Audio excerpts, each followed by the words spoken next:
Semangat malam, saudara. Halo Pak Ustadz. Halo, wes keren kali materinya, luar biasa Iya lah. apa? Makanan keras aja ditanyai sama aku. Yang payah-payah itu aja ditanyai sama aku. Iya, saya ini apa? Saya tertarik tadi bahasannya ada yang saya dengarkan. Barang siapa menolak Bapak, Iya. maka dia adalah antikristus, kan gitu ya? Iya, 1 Yohanes 22 ya. Sebentar ya, aku buka aja ya. 1 Oke. Yohanes 22 sebentar. 1 Yohanes 22. 1 Yohanes 2 ayat 22. Sabar dulu ya. Oke. Baik, aku bacakan aja. Siapakah pendusta itu? Bukan dia yang menyangkal bahwa Yesus adalah Kristus. Dia itu adalah antikristus, yaitu dia yang menyangkal baik Bapa maupun Anak. Nah, itu. Iya, saya ingin tahu menurut pendalaman materi dari iman saudara ini, Bapak itu siapa? Bapa itu, coba kita lihat apa yang dikatakan Tuhan Yesus ya. Apa yang dikatakan Tuhan Yesus dalam Matius 6. Kalau kamu berdoa, katakanlah, Bapa kami yang di surga. Nah, jadi Bapa yang kami sebut itu adalah Tuhan kami yang ada di surga, yang dikenal oleh orang-orang sejak zaman dulu.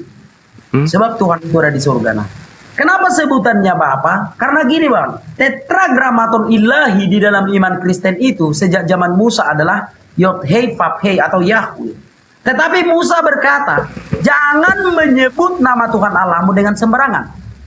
Sehingga orang-orang Yahudi pada zaman dulu tidak menyebut nama Yahweh ini. Maka mereka menggunakan kata ganti.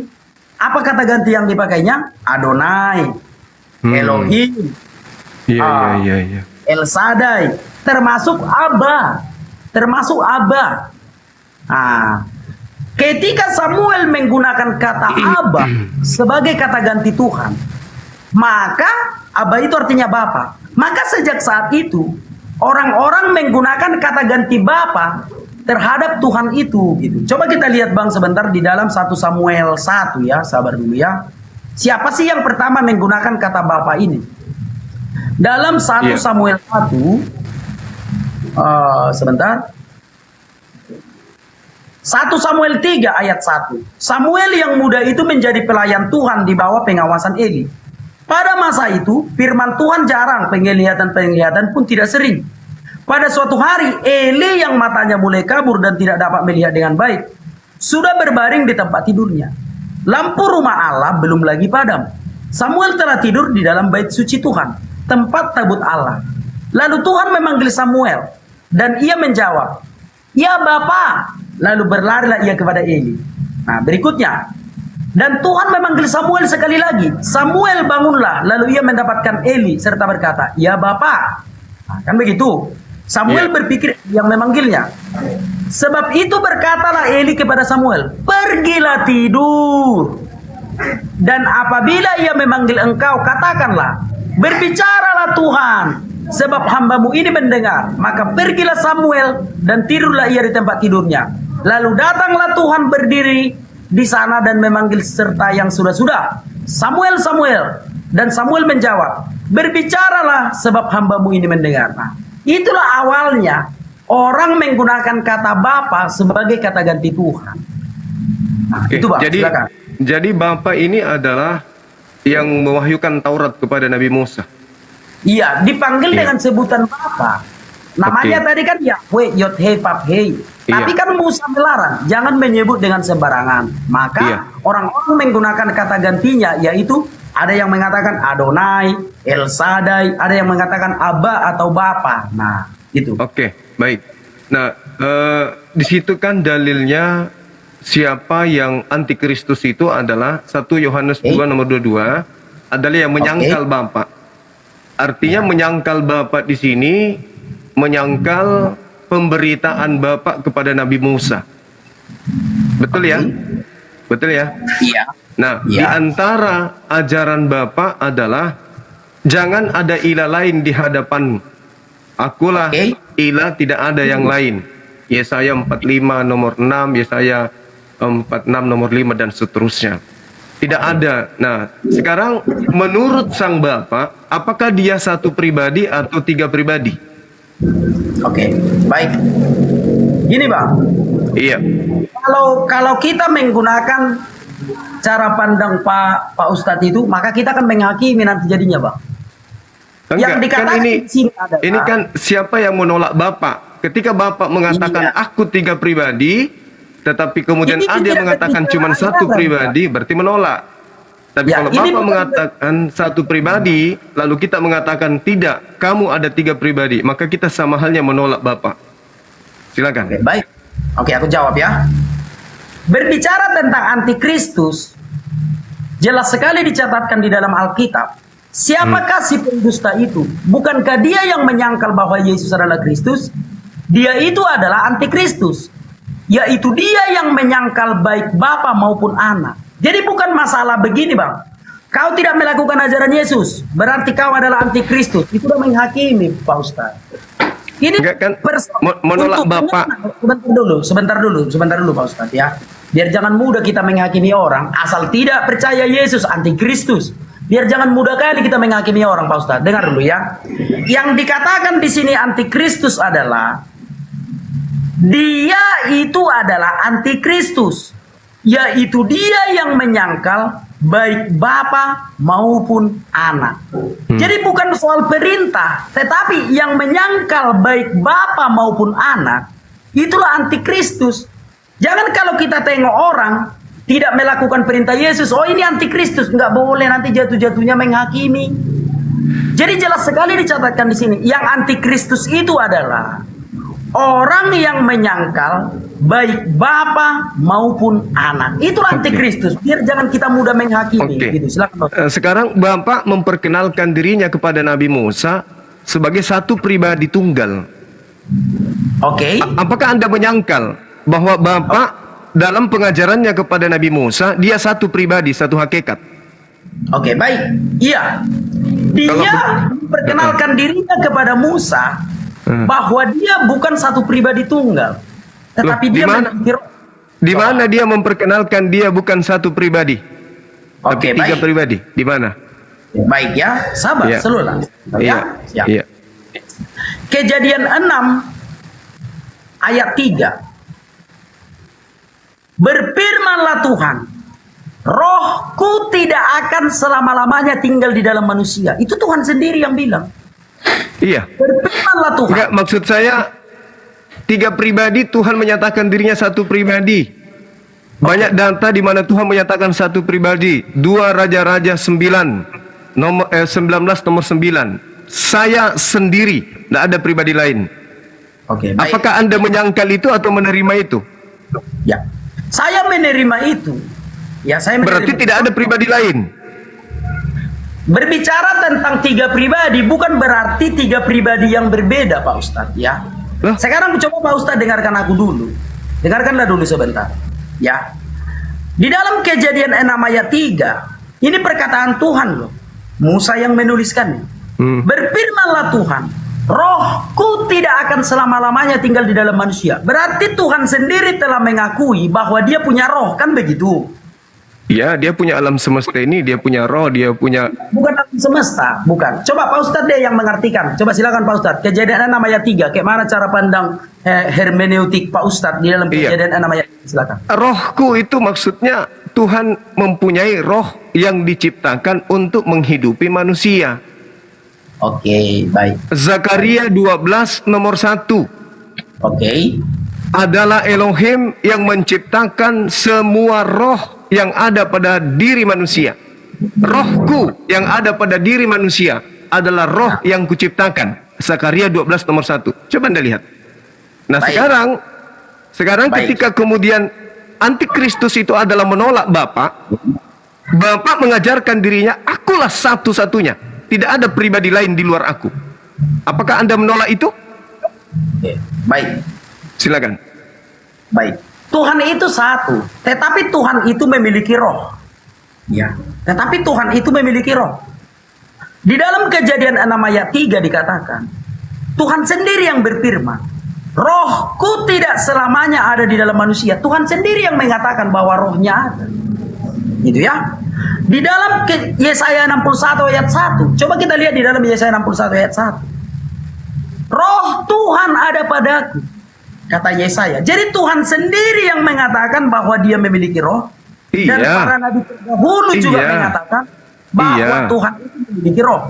Iya. Roh Tahu. Tuhan, ya, Tahu. roh Tuhan tidak diciptakan.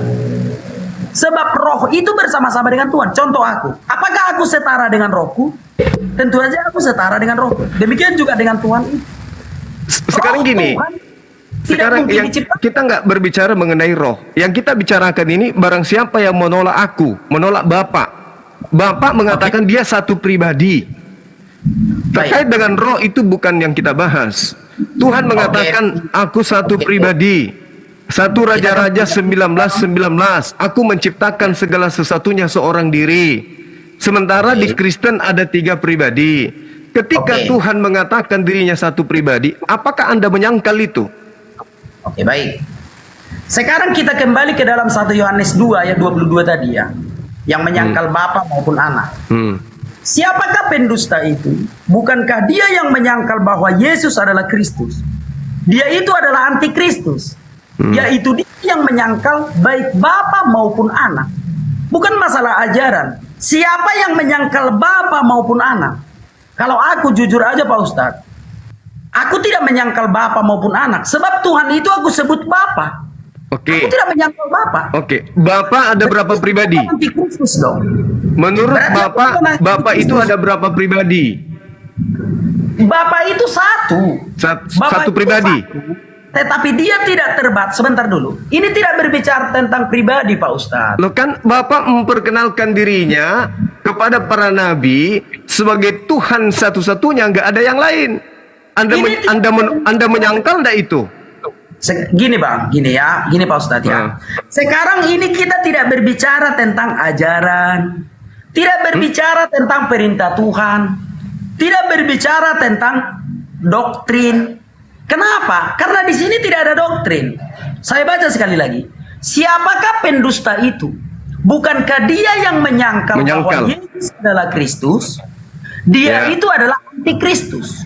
Yaitu dia yang menyangkal baik Bapa maupun Anak. Aku tidak pernah menyangkal Bapa maupun Anak. Karena aku percaya Bapakku itu ada di surga. Dan Yesus itu anak Allah. Berarti aku bukan antikristus. Oke, baik. Bukan masalah ajaran. Oke, saya paham. Sekarang kalau Anda tidak menyangkal Bapak, berarti Bapak satu-satunya Tuhan dan Yesus hanya sebagai utusan Tuhan. Oke. Betul? Di dalam 1 Yohanes 22 ini Pak Ustadz tidak berbicara tentang siapa utusan. Oh. Tidak berbicara tentang itu. Enggak, Yang bukan begitu. Yang di sini adalah siapakah pendusta itu? Bukan yang menyangkal. Yang menyangkal bahwa Yesus adalah Kristus. Dia itu adalah antikristus. Yaitu dia yang menyangkal baik Bapa maupun Anak. Selagi aku masih percaya Bapa di surga, selagi aku masih percaya dalam nama Bapa dan Anak dan Roh Kudus, aku bukan antikristus. Yang antikristus itu adalah yang menyangkal Bapa maupun Anak. Bukan masalah perintahnya, bukan masalah ajaran. Oke, berarti saya juga tidak menyangkal. Berarti saya juga bukan antikristus. Ya, siapa yang bilang Bapak antikristus? Enggak, bukan. Karena saya juga percaya Tuhan yang datang kepada Nabi Musa adalah satu-satunya Tuhan.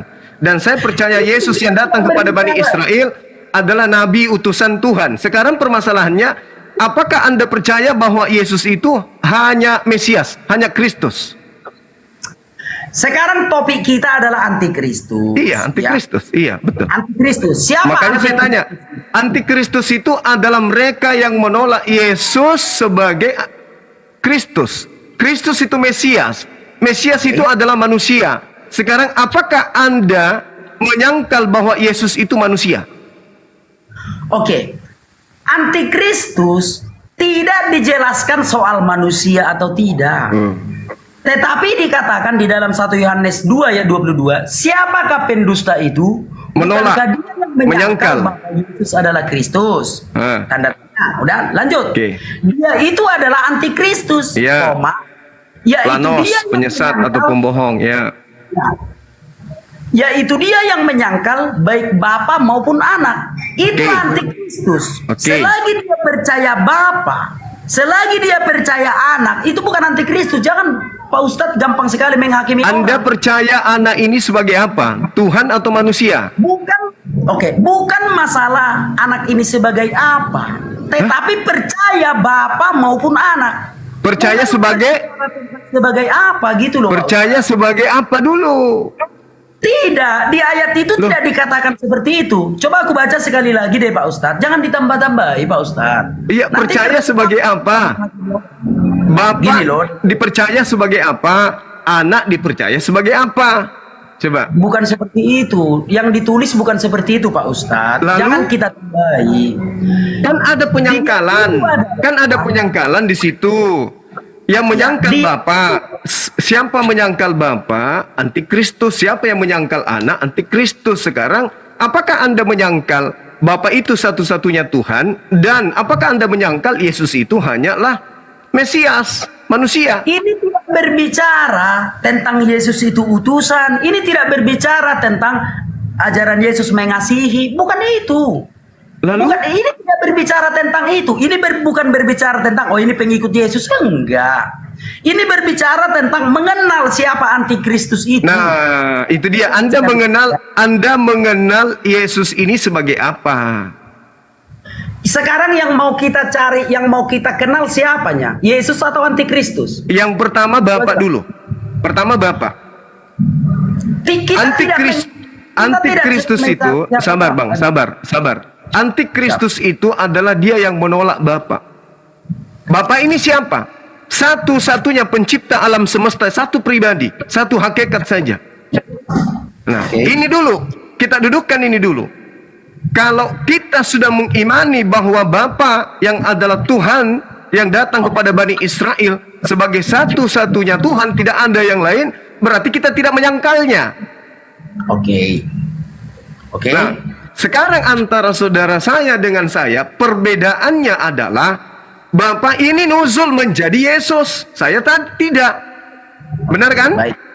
Benar kan? Nah, disitulah penyangkalannya. Karena Tuhan mengatakan tidak akan pernah bisa berubah. Bapa tidak akan pernah berubah. 1 Timotius 6 nomor 16. Tuhan Bapa tak terhampiri. Oke, Tidak baik. pernah terlihat. Oke. Tidak ada Boleh manusia dong, yang pernah melihatnya. Kalau Anda percaya itu, tidak menyangkal itu, berarti Anda tidak akan pernah mendudukkan Yesus itu sebagai Tuhan. Oke, baik. Sekarang Ya, aku jawab silakan. ya. Sekarang aku jawab ya. Sekarang yang kita cari siapakah antikristus itu? Kita tidak sedang mencari siapa Bapak itu. Kita tidak sedang mencari siapa anak itu. Yang kita cari sekarang adalah siapakah antikristus itu? Antikristus yang kita cari. Siapakah Oke. antikristus itu? Baik. Maka dijawab oleh Alkitab. Iya. Dijawab oleh Alkitab. Ya. Siapakah pendusta itu? Ya. Bukankah dia yang menyangkal bahwa Yesus adalah Kristus? Dia itu adalah antikristus.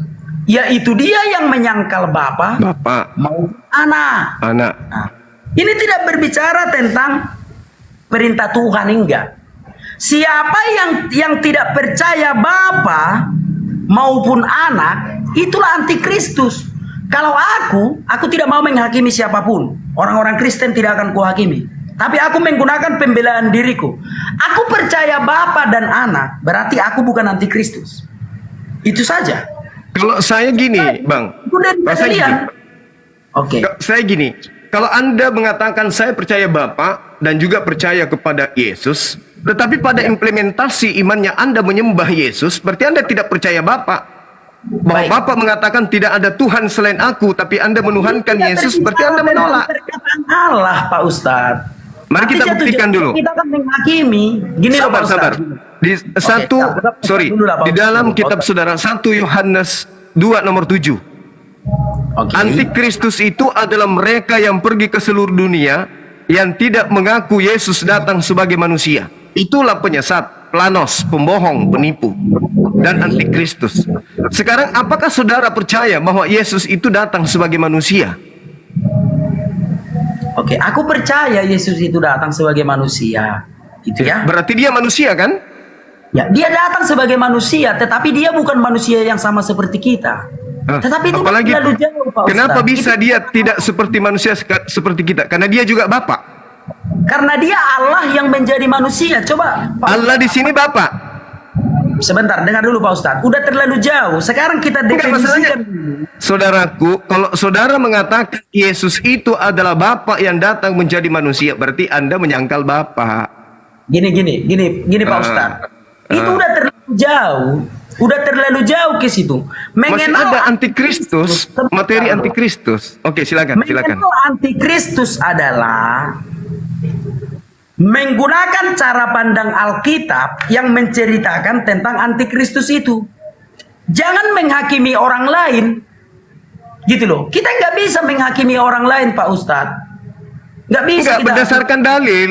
Kita tidak menghakimi, tapi berdasarkan dalil.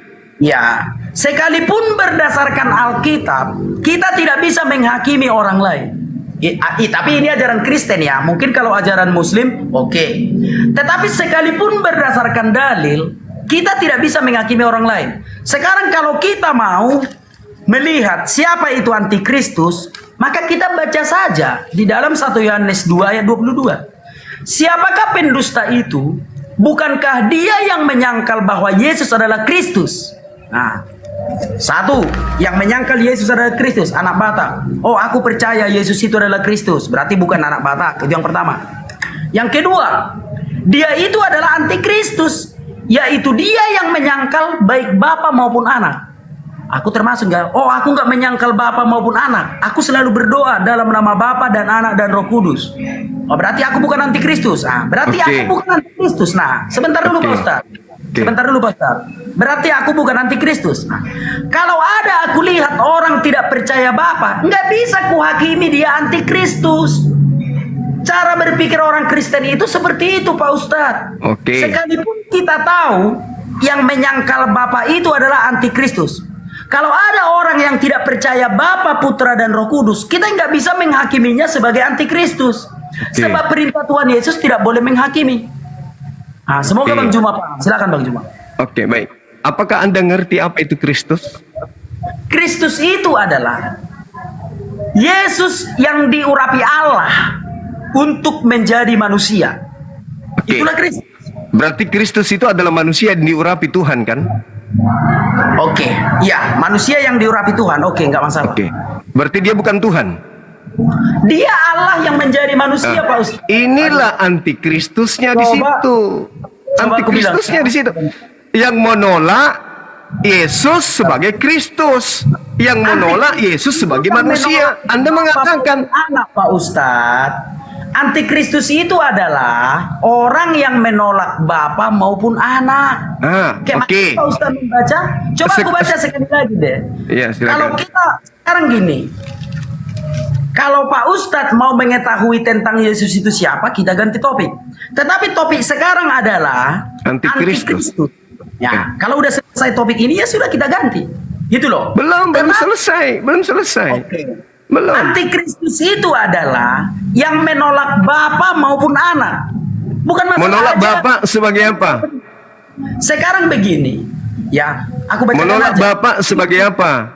Bukan sebagai. Iya. Pokoknya yang menolak Bapa maupun anak. Coba aku baca ya. 1 Yohanes 2 ayat 22. Siapakah pendusta itu? Bukankah dia yang menyangkal bahwa Yesus adalah Kristus? Dia itu adalah antikristus. Yaitu dia yang menyangkal baik Bapa maupun anak. Titik. Bukan dikatakan seperti ini. Siapakah antikristus itu? Yaitu dia yang menyangkal Bapa sebagai manusia. Bukan seperti itu. Jangan salah Pak Ustaz. Nanti jatuh-jatuhnya kita menghakimi orang. Gitu ya. Jadi yang benar adalah siapakah pendusta itu? Bukankah dia yang menyangkal bahwa Yesus adalah Kristus? Dia itu adalah antikristus. Yaitu dia yang menyangkal baik Bapa maupun anak. Titik.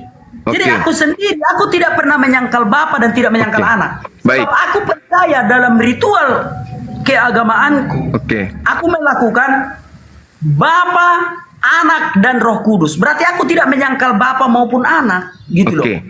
Nah, Sekalipun sekarang ada di luar sana yang tidak percaya Bapa, Anak, dan Roh Kudus, aku nggak bisa menghakiminya antikristus.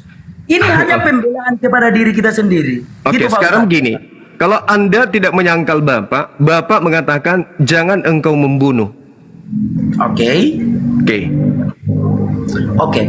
Ini bukan Berdasar masalah. tunggu. Loh, kan Bapak, kita tidak bisa menyangkal Bapak. Kalau kita tidak menyangkal Bapak, berarti kita harus mentaati apa yang diperintahkan Bapak. Itu baru dikatakan tidak menyangkal. Oh, Sekarang tidak. Nah, Ini berbicara tentang sekarang Bapak mengatakan jangan engkau membunuh. Bisakah Yesus dibunuh menurut Bapak? Nah, itu jatuh-jatuhnya nanti menghakimi.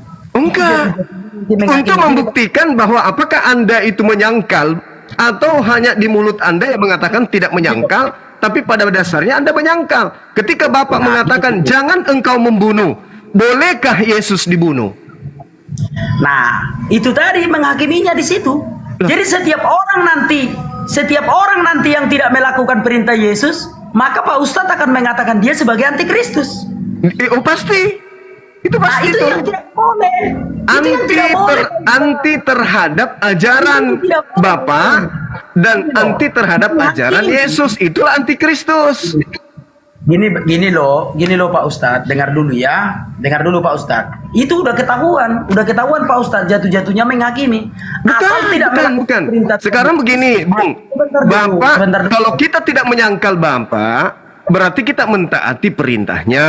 Itu baru namanya menyangkal. Yang dikatakan menyangkal adalah menolak.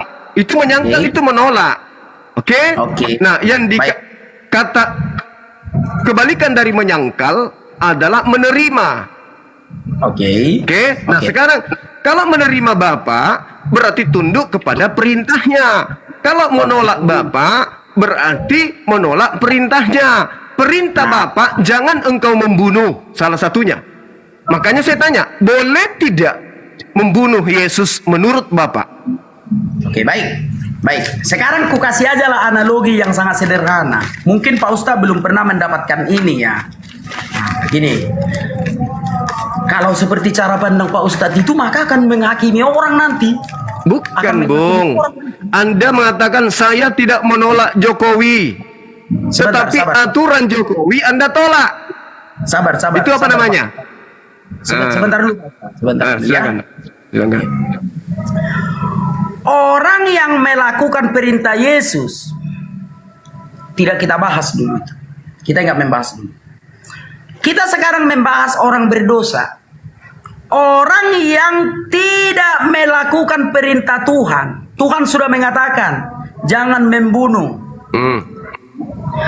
Sedangkan dia membunuh. Nah, kalau dari sudut pandang Pak Ustadz, maka dia itu adalah antikristus, kan begitu? Betul. Nah, itulah yang harus aku luruskan, Pak Ustadz. Oke, silakan Itulah yang diluruskan. harus aku luruskan. Silakan. Kalau ada orang yang melanggar perintah Tuhan, itu bukan antikristus.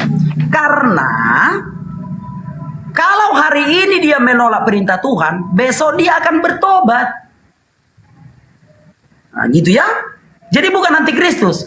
Antikristus itu tidak akan bertobat seumur hidupnya. Antikristus itu tidak akan pernah bisa bertobat. Itulah antikristus, makanya dia dihakimi antikristus. Jadi kalau ada orang yang tidak melakukan perintah Tuhan, itu bukan antikristus, itu orang berdosa.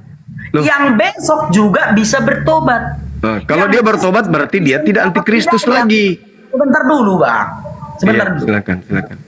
Sekalipun sekarang dia melanggar perintah Tuhan, ya besok dia dapat kuasa Allah sehingga dia bertobat. Berarti orang yang tidak melakukan perintah Tuhan itu tidak bisa kita hakimi sebagai antikristus. Gitu Pak Ustadz. Nah, Jadi lalu gini, Bung. siapakah antikristus ini? Antikristus ini tidak akan pernah bertobat. Antikristus ini tidak akan pernah bertobat. Dia memang sudah ditentukan untuk dihukum. Itulah antikristus. Dia sudah ditentukan untuk dihukum. Jadi antikristus itu bukan manusia biasa seperti kita, yang kalau saat ini kita belum bertobat, maka besok Tuhan akan memberikan hidayahnya maka kita bertobat. Kita tidak bisa dijudge sebagai antikristus. Itu bedanya Pak Ustadz. Kalau cara pikir Pak Ustadz itu jatuh-jatuhnya akan menghakimi setiap orang yang tidak melakukan perintah Tuhan, antikristus. Aduh, udah menghakimi itu. Antikristus itu adalah orang yang diperuntukkan untuk Halo. Kenapa? baik. Oke, gantian kita. Oke, silakan.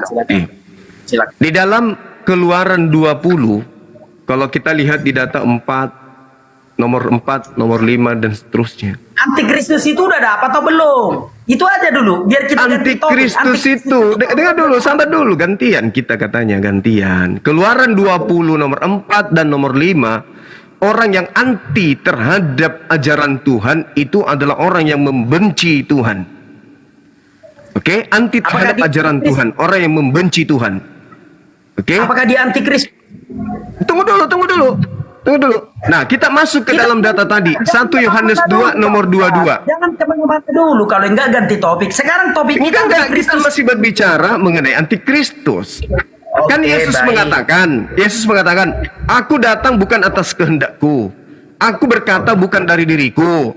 Aku tidak dapat berbuat apa-apa dari diriku. Semua itu adalah Bapa. Kisah Para Rasul 2:22. Apapun yang dilakukan Yesus, yang melakukan itu adalah Bapa melalui perantaraan Yesus. Nah, sekarang permasalahannya adalah, bolehkah kita dikatakan tidak menolak Bapa ketika aturan Bapa kita langgar, kita tolak semua? Bolehkah kita mengatakan saya tidak menolak Jokowi ketika ajaran Jokowi kita tolak? Bapak mengatakan jangan engkau membunuh. Nah, itu dia yang salahnya Pak Ustadz. Gini loh, kita nggak bisa menghakimi orang yang berbuat dosa itu antikristus. Gimana sih cara pandang Pak Ustadz? Jadi menurut saudara, Sebentar dulu. yang menurut saudara menyangkal Bapak itu seperti apa? Dia sudah diperuntukkan. Dia sudah diperuntukkan untuk ke neraka. Bukan orang yang tidak melakukan perintah Tuhan itu Pak Ustadz. Loh, tunggu. Yang dikatakan menyangkal Bapak itu kayak mana? Dia sudah diperuntukkan tidak akan bisa bertobat. Dia sudah diperuntukkan tidak akan masuk surga. Dia diperuntukkan untuk binasa. Sekarang kalau ada orang menyangkal Bapak, lalu kemudian dia taat kepada perintah Bapak, apakah masih bisa dikatakan menyangkal? Oke, baik. Sekalipun dia punya cara hidup yang lain, sekalipun dia cara peribadahan yang lain, itu tidak kita campuri. Tetapi kalau dia menyangkal Bapa maupun anak, itulah antikristus. Iya, menyangkal ini maksudnya apa? Menyangkal di sini maksudnya apa? Yang tidak percaya Bapa maupun anak, itulah antikristus. Percaya sebagai apa? Bukan sebagai. Lalu? Yang tidak percaya Bapa maupun anak. Kalau aku percaya dalam nama Bapa dan Anak dan Roh Kudus. Aku bukan antikristus. Nah, ketika Anda percaya kepada Bapak mengajarkan sesuatu pengajaran, tapi Anda menolak ajarannya, apakah boleh dikatakan Anda percaya? Sebentar lah, udahlah. Susah memang Pak Ustadz. Kalau Bukan, gini. Anda mengatakan Anda percaya kepada Bang Suma, tetapi Anda menolak ajaran Bang Suma. Apakah itu boleh dikatakan Anda percaya kepada saya? Enggak boleh. Itu makanya, kalau Anda menyangkal Bapak, kalau Anda percaya kepada Bapak, berarti Anda harus mentaati perintah Bapak, betul atau tidak? Oke. Tetapi kalau besok aku bertobat, percaya kepada Bapa, apakah gelar antikristus itu bisa dicabut? Oh, antikristus itu adalah yang tidak. Antikristus itu adalah sebutan yang tidak bisa diganggu gugat Pak Ustadz. Jadi kita tidak boleh sembarangan. Sebentar dulu Pak Ustadz. Definisi antikristus itu apa? Kita tidak boleh sembarangan membuat satu gelar antikristus kepada seseorang sekalipun dia berdosa. Itu saja. Karena Begini. itu, coba aku tunjukkanlah sama Pak Ustadz. nggak boleh menghakimi orang antikristus, Pak Ustadz. Siapa Loh, pun dia kan- mau dia kan- pendeta sekalipun, nggak boleh, Pak Kan Ustadz. sudah ada dalilnya. 1 Tunggu. Yohanes 2 nomor 22. Boleh. Antikristus itu adalah yang menolak Bapa. Nah sekarang boleh tidak? Gini bang. Boleh tidak dikatakan Anda itu tidak menolak Bapa, tapi Anda pada faktanya melanggar semua perintah Bapa. Itu bukan antikristus, Pak Ustadz. Loh, Itu orang Anda berdosa. menyangkal? Kan Itu menyangkal. orang berdosa, Pak Ustadz. Kan Anda menyangkal. Dosa. Contoh gini Pak Ustadz. Kalau aku tidak melakukan perintah Tuhan, berarti aku orang berdosa, bukan antikristus. Aku ini orang Antikristus kan, berdosa, Pak Ustadz. kan Anda menyangkal. Bukan, Pak Ustadz. Jangan menghakimi, Pak Ustadz. Loh. Seandainya aku pun tidak melakukan perintah Tuhan Yesus, aku bukan antikristus. Antikristus itu adalah yang menyangkal Bapa maupun Anak. Kalau soal melakukan perintah Tuhan Yesus, contoh, perintah Tuhan Yesus, apa sih perintah Tuhan Yesus yang paling berat? Kasihi musuhmu. Kalaupun hari ini aku tidak mengasihi musuhku, aku bukan antikristus. Sebab besok ada kemungkinan aku bertobat. Antikristus ini nggak bisa tobat lagi, Pak Ustadz. Coba aku lihat, kutunjukkan sama Pak Ustadz. Siapakah antikristus itu ya? Wahyu 20 ayat 10. Inilah antikristus itu, Pak Ustadz. Dan iblis yang menyesatkan mereka dilemparkan ke dalam lautan api dan belerang, yaitu tempat binatang, dan mereka disiksa siang malam sampai selama-lamanya. Itulah antikristus. Jadi kalau ada orang yang berdosa, kita nggak bisa mengatakan dia antikristus. Ya barangkali dia besok bertobat. Antikristus itu adalah yang sudah ditentukan untuk binasa. Sudah ditentukan Ya, untuk salah. binasa, tidak akan pernah bertobat lagi. Itu Pak Ustadz. Salah. Antikristus Oke itu, lah. dengarkan saya bang. Antikristus itu adalah yang pergi ke seluruh bumi, yang tidak menerima Yesus datang sebagai manusia. Yang pergi ke seluruh bumi, bukan berbicara mengenai di akhirat. Coba 2 Yohanes 1 nomor 7, coba Anda baca. Di bumi. Siapa rupanya yang tidak? Semua orang Kristen percaya Yesus itu datang sebagai manusia. Oke. Mana sih Pak Ustadz? Oke, kalau dia datang sebagai manusia, berarti dia bukan Tuhan kan? Dia bukan Bapa kan? Dia bukan Bapa, ya. Dia bukan Bapa. Yesus itu bukan Bapa, ya. Yesus itu Firman yang menjadi manusia. Oke. Sekarang Apakah Firman adalah Bapa? Firman itu bersama-sama dengan Allah. Bapaknya Firman kemana? itu di dalam Allah. Gitu Bapak loh. kemana? Bapa itu adalah sesuatu yang ilahi yang bertahta di surga. Dia adalah Allah. Sekarang jangan kemana-mana dulu. Tunggu. Jangan kemana-mana dulu. Supaya kita tahu siapa antikristusnya di sini. Sekarang Sebentar. ketika ini Allah dengan Bapak beda atau sama? Pak Ustadz, jangan kemana-mana dulu. Biar jangan Allah sama Bapak beda atau sama? Sekarang kita mengenal Yesus dulu. Sebentar dulu Pak Ustadz. Sekarang kita mengenal Yesus dulu. Tadi Pak Ustadz mengatakan, Yesus bukan apakah Bapak. kau percaya? Sebentar, aduh, gimana sih Pak Ustadz ini? Apakah kau percaya Yesus itu datang sebagai manusia? Kan itu tadi Pak Ustadz bilang. Iya. Benar kan? Oke. Iya. Sekarang aku jawab, aku percaya. Yesus itu datang sebagai manusia. Kalau Anda percaya, kenapa dituhankan? Filipi 2 ayat 6 dan 7. Itu lagi. Yang walaupun dalam rupa Allah tidak menganggap kesetaraan dengan Allah itu sebagai milik yang harus dipertahankan. Oke. Melainkan telah mengosongkan dirinya sendiri dan Oke. mengambil rupa seorang hamba dan Oke. menjadi sama dengan manusia. Kami percaya Yesus itu manusia. Oke. Dia adalah Ini yang menjadi manusia, ini Allah, Bapa atau apa? Oke, Allah yang kami sembah itu adalah Allah yang di dalamnya ada roh dan Allah yang di dalamnya ada firman. Sama seperti aku. Yang ini menjadi dari- manusia ini apa, Bang? Yang menjadi manusia. Pak Ustadz. Kalau tidak Pak Ustadz dengar dengan baik-baik, aku kira Pak Ustadz tidak akan memahami iman Kristen. Aku pun tidak sedang mempromosikan agama. Enggak, bukan. Tolong Dengar dulu. Anda tetapkan satu. Dengar Tetapkan dulu satu. Bapak Dengar. ini Allah kah atau beda? Dengarkan dulu biar ku jelaskan. Ya, dengarkan dulu. Allah yang kami sembah itu adalah Allah yang memiliki roh dan Allah yang memiliki firman.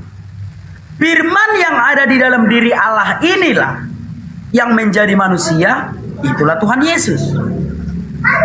Kalau Bapa, Bapa itu adalah roh yang ilahi yang ada di surga itu, itulah Bapa.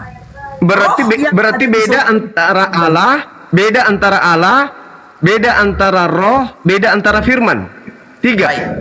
Yang bisa dibedakan adalah Bapa, Firman, dan Roh Kudus. Allah, Allah itu hakikatnya Allah, hakikatnya Allah. Allah yang kami sembah itu adalah Allah yang memiliki roh dan Allah yang memiliki firman. Ketika firman ini menjadi manusia, Allah tetap ada di sorga, itulah yang kami sebut dengan Bapa. Ketika Roh Kudus ada di dunia, Allah tetap ada di sorga, itulah yang kami sebut dengan Bapa, gitu. Sama pada seperti- mulanya, oke, sedikit bang, sedikit. Pada mulanya adalah firman. Firman ini adalah Allah. Oke, Iya. Allah ini yang menjadi daging, Yesus, betul? Oke. Oke, berarti Tuhan menjadi daging. Oke, berarti sudah tidak ada Tuhan di atas. Nah, itu dia yang saya kira aku jawab. Sekarang aku jawab. Tuhan yang kami sembah itu adalah Tuhan yang omnipresent, yang tidak terbatas ruang dan waktu. Yesus Tuhan terbatas ada- tidak? Dengarkan dulu Pak Ustadz. Aduh, kalau nggak Bapak dengar, mana Bapak paham Pak Ustadz? Kalau bukan Bapak dengar. Oke. Ya. Tuhan yang kami sembah itu adalah Tuhan yang tidak terbatas ruang dan waktu. Tuhan ada di Medan saat ini menemani aku. Tuhan juga ada di Jakarta saat ini. Tuhan ada di Amerika. Tuhan ada di Israel. Tuhan ada di surga. Ketika Tuhan menjadi manusia, bukan berarti di surga tidak ada Tuhan. Oke, Sebab baik. Tuhan itu tidak terbatas ruang Baik. dan waktu. Baik. Ketika Yesus ada di Israel, apakah Yesus ada di Indonesia? Ada. Sebab dia tidak terbatas ruang dan waktu, Bang. Yesus Sebab yang dia kutanya, tidak Yesus. terbatas ruang dan waktu. Yesus yang kutanya. Yesus sekarang ada di sorga. Dia tidak terbatas ruang dan waktu. Dia ada di mana-mana, Bang. Yesuslah yang melindungi aku di Medan ini. Yesuslah yang melindungi orang-orang di Jakarta. Dia Oke. tidak terbatas ruang dan waktu, Oke. Pak Ustaz. Jadi yang mana yang benar? Yesus itu manusia atau Yesus itu adalah Allah itu sendiri? Yesus adalah Allah yang menjadi manusia. Tapi Ketika kenapa? Allah menjadi Tapi kenapa manusia, dikatakan antikristus itu adalah mereka yang menolak Yesus adalah orang yang diurapi? Siap, dengarkan dulu Pak Ustadz ya. Dengarkan dulu. Yesus itu siapa? Yesus itu adalah Allah yang menjadi manusia. Oke, Ketika sekarang Allah menjadi manusia, bukan berarti Allah habis, tidak ada lagi di sorga. begini. Sekarang yang menjadi daging ini kan Allah. Oke. Yang menjadi daging ini Allah. Oke. Nah, sekarang ketika Allah ini dibaptis, oke, siapa yang mengurapi dia? Oke, baik. Sudah aku katakan tadi kepada Pak Ustadz ya. Ketika Allah menjadi manusia, bukan berarti di surga nggak ada Tuhan. Iya, berarti siapa yang mengurapi dia? Tuhan itu tidak terbatas ruang dan Oke, waktu. siapa yang mengurapi Allah manusia ini? Siapa? Yang mengurapi dia sebagai manusia adalah roh yang ilahi yang di surga itu yang Loh, kami sebut katanya sebagai tadi Bapa. yang roh tadi kan sudah jadi manusia. Bukan berarti roh itu habis. Karena Tuhan kami itu tidak terbatas ruang dan waktu, Pak Ustadz. Tapi kan Kalau ini sudah, Tuhan tapi ini kan sudah menjadi pribadi manusia. ada Tuhan. Ini sudah menjadi pribadi. Cara berpikirnya gini, Tuhan yang kami sembah itu adalah Tuhan yang omnipresent, maha Oke. hadir. Kalau Oke. dia menjadi manusia, bukan berarti di surga dia tidak ada. Iya, masalahnya sekarang Tuhan itu cuma satu katanya Bapak. Tuhan cuma satu, tetapi tidak terbatas ruang dan waktu. Loh, Gitu kalau loh. tidak terbatas oke, yang satu ini oke. Tapi Yesus kan sudah satu. Yesus kan satu. Sekarang begini ku bilang sama Pak Ustadz. Sekarang gini aja lah. Yang sederhana aja lah. Ku bilang analoginya ya Pak Ustadz ya. Tuhan ada di Medan saat ini. Eh, Tuhan ada di Jakarta. Tuhan ada di Bandung. Tuhan ada berapa? Tuhan, kalau Anda punya Tuhan Yesus ada di Yerusalem. Satu. Dengarkan dulu. Jangan begitu, jangan begitu analoginya. Yesus ketika ada di Sungai Yordan, dengarkan, ada di Sungai Yordan, ada di Sungai Yordan. Yesus di Sungai Yordan. Gantian kita, gantian. Yesus di Sungai Yordan, burung merpati ada di awan. Kemudian ada suara dari surga. Ada berapa? Ada berapa? Pak Ustadz, coba aku tanya dulu Pak Ustadz deh, ya. Inilah yang dikatakan Anda menyangkal Bapak. Bukan masalah menyangkal atau tidak. Aku sekarang mau bertanya kepada Pak Ustadz. Tuhan sekarang menemani aku di Medan. Tuhan menemani orang di Jakarta saat ini juga. Tuhan menemani orang di Bogor. Pertanyaan saya, Tuhan ada berapa? Tuhan cuma satu. Nah itu dia. Yesus yang Bung, ketika Yesus dengar, ketika Yesus ada dalam momongan ibunya, apakah Yesus ada di Indonesia? Di Tuhan ada di mana-mana Pak Ustadz. Yang saya tanya Yesus, ketika dia dibuai sama ibunya, apakah Yesus ada di Indonesia? Oke, baik ya. Ketika Tuhan menjadi manusia, Yesus. Ya, Yesus. Bukan berarti Tuhan itu tidak ada lagi di sorga. Yesusnya. Tuhan itu tidak ada di mana-mana. Yesusnya ketika ada di Yerusalem, apakah dia ada di Indonesia? Oke, sebagai manusia dia berada di Yerusalem. Bukan berarti Tuhan tidak ada di Indonesia. Nah itu dia, apakah itu disifati oleh Tuhan Bapa? Apakah seperti itu sifatnya Tuhan Bapa? Baik. Sekarang aku akan membuat analogi yang sangat sederhana lagi, ya. Kalau Pak Ustadz tidak memahami analogi ini, nggak ngerti lagi aku. Sudah? Tuhan ada di bumi, membimbing bangsa Israel keluar dari Mesir ke tanah perjanjian. Pada saat yang bersamaan, Tuhan tetap ada di sorga. Itulah yang kami sebut dengan sebutan Bapa. Siapa yang Tuhan yang membimbing? Sebentar dulu. Siapa Tuhan yang datang untuk membimbing Israel keluar dari tanah Mesir? Dia Tuhan yang satu. Siapa di situ? Memangnya ada banyak. Tuhan itu cuma satu. Siapa yang Anda anggap Tuhan di situ yang membimbing? Tuhan cuma satu, menyertai manusia dengan firman yang ada di dalamnya. Tahu. Yang kudus. Tuhan tidak ada dua. Iya tahu. Siapa lagi yang Tuhan yang Anda ingin katakan ketika membimbing Israel keluar dari Mesir? Sekarang Pak Ustadz jawab dulu pertanyaanku ya. Aku percaya yang membimbing bangsa Israel itu keluar dari Mesir ke tanah perjanjian adalah Tuhan. Tuhanlah yang menyertai mereka. Iya, Tuhan di situ. Mereka disertai Tuhan dalam bentuk apa? Dengarkan dulu. Dia disertai Tuhan dalam bentuk apa? Manusia? Tidak. Tuhan menyertai dalam bentuk manusia itu di zaman Yesus. Sekarang kita tidak berbicara dulu di zaman Yesus. Ya. Sekarang begini saja, nggak usah terlalu jauh. Kehidupan kita yang sekarang ini kita disertai Tuhan atau tidak? Tunggu. Alam semesta ini sekarang disertai oleh Tuhan atau tidak? Kenapa takut Pak Ustadz jujur? Enggak. Anda aneh Bang. Sekarang kehidupan kita di alam semesta ini disertai Tuhan atau tanpa penyertaan Tuhan?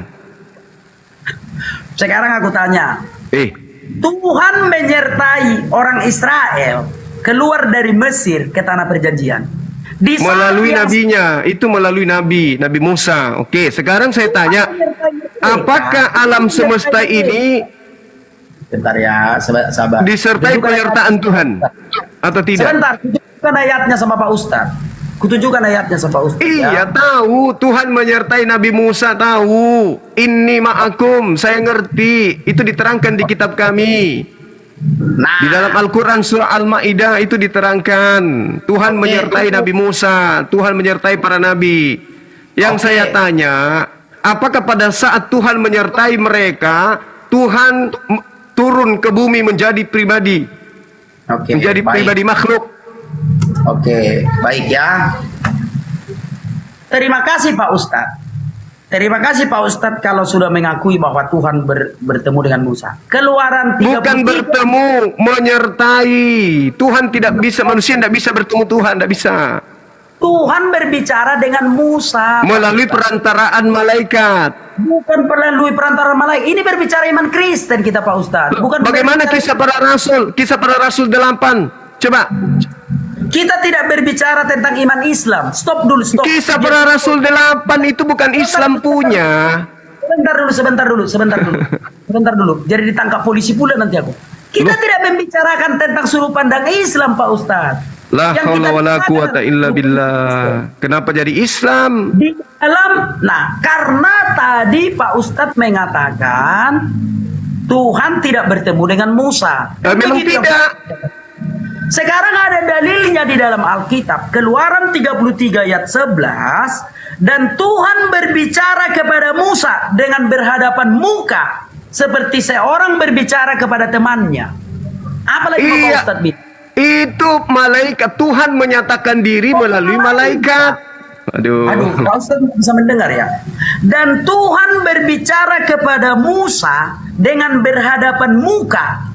Seperti seorang berbicara kepada temannya. Gimana Iya lagi? memang betul. Nah, Tuhan berbicara sama pertanyaan seperti saya, oke lah, memang seperti betul. sekarang. Sebentar dulu Pak Ustadz. Pak Ustadz sudah mengatakan memang betul, oke. Iya, Ketika- dengar Anda tidak bisa, Anda egois. Tapi ilmu minim. Anda egois dari tadi saya ngalah. Anda egois. Dengarkan saya, dengarkan. Anda egois. Ilmu Anda minim sekali. Dari tadi saya sabar. Anda asumsi aja terus. Begini. Tuhan itu tidak bisa ketemu langsung dengan manusia. Keluaran 33 nomor 20 tidak ada Tuhan yang tidak ada manusia bisa hidup bertemu dengan Tuhan. Tuhan berbicara kepada Musa melalui perantaraan. Dengar. Bilangan 12 nomor 6. Kapan kita berdiskusi? Anda minim ilmu. Sabar. Biarkan saya ngomong. Pak Ustadz yang mengukur keyakinan orang lain dengan keyakinan Pak Ustadz. Sekarang coba Anda baca kisah para rasul 7. Coba. Sekarang aku baca kepada Pak Ustadz, ketika Tuhan berbicara kepada Musa dengan berhadapan muka. Melalui malaikat. Gini loh, kok melalui malaikat? Udah Lalu? Pak Ustadz, udahlah stop aja lah udah. Sekarang Udah, baca. stop. Ini kisah para rasul 7. Kisah para rasul 7 coba Anda baca. Keluaran di dalam Aduh. Torah.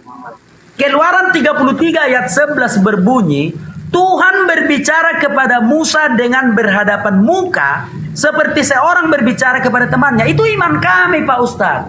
Yang Kisah jadi para rasul masalah- 7 bagaimana? Dengarkan dulu Pak Ustadz. Dengarkan dulu.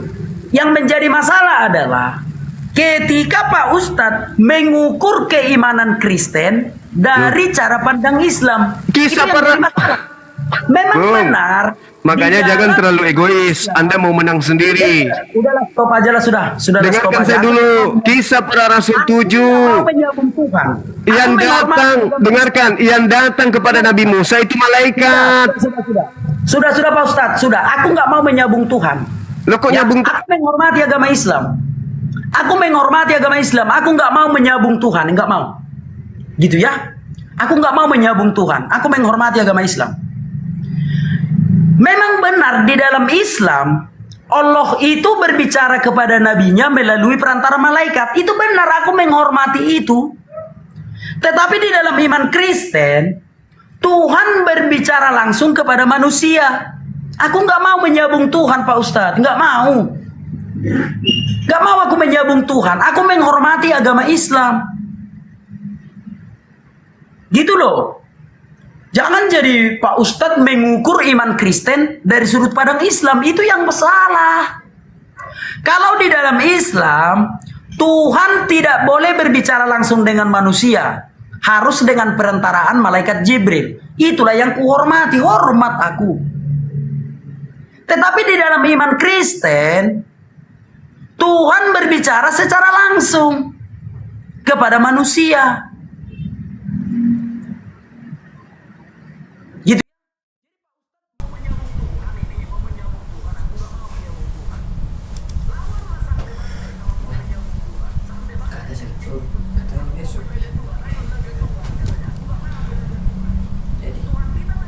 Kita aja nih. Saya Cek, cek. Dan ada besok hari Minggu. Sahabat-sahabat, tes suara saya kedengaran nggak?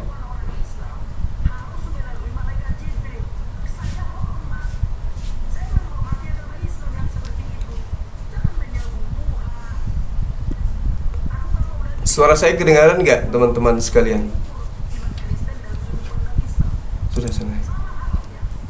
Ini matikan ini.